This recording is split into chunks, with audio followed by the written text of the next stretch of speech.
Hello, this is the latest... Hello, this is the... What am I making? I'm good at this. That's true. Thanks, Callie. I'm making a mess of these freaking intros is what I'm doing. Why is it so hard to make video intros? Anyway, hello and welcome to the first video of my next big build. This isn't going to be a how to do it, more of a how I done it kind of thing. And the thing I'm making is a life-size model of ED-209. It's not going to be a real robot or a costume or anything, just a big model. It's going to be full scale, so about 7 foot tall, and I'm going to be making this out of EVA foam with a wooden frame. I've made pretty much all of the foam pieces like this. This is one of the bits that join the leg onto the body. And I've made most of the wooden frame as well, so now comes the job of combining the two. So let's see where I'm at. Hello, long time no see. I have been far too busy to be making videos, but here I am anyway. I am in the shed with Ed, well, pieces of Ed. This is my full scale model of ED-209. If you don't know who ED-209 is, he's the big stupid robot from RoboCop. This is my son's NECA ED-209 figure. I am told from Jensen that I am not to damage this at all. He's had it over a year and not a single thing has broken off of it, including these teeny tiny little wires and things on the back here. So yeah, I've got to treat that very carefully. Anyway, my ED-209 is a huge foam model with a wooden frame on the inside.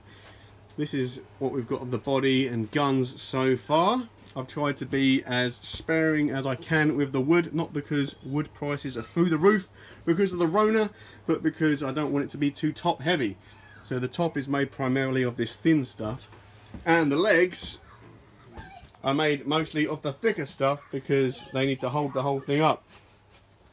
So this is one of the legs, and I'm trying as much as I can not to glue any of the foam bits to the wood in case I need to get to the frame for some reason to repair it or modify it.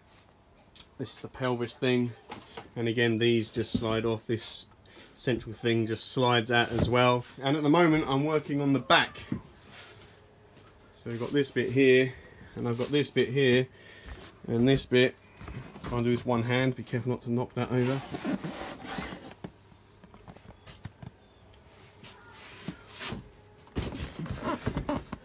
We'll go on there like that.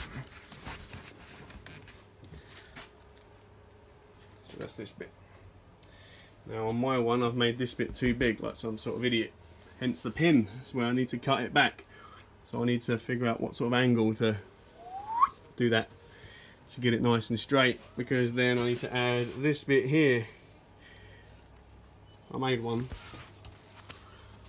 but it's totally the wrong size. So I've made a big rectangle piece of foam I've got here that's going to go up there, but this bit that I cut needs to be straight enough so this can sit up and mesh up to that dead straight without having a weird curve to it, because this is completely flat. And then once I've got that on there, I can build all these pieces, because all the main shapes of these things are pretty much done now, and I'm just dressing them all up. And then once the back's done, the last real thing to do is the mouth and the dome. So I'm going to crack on with that.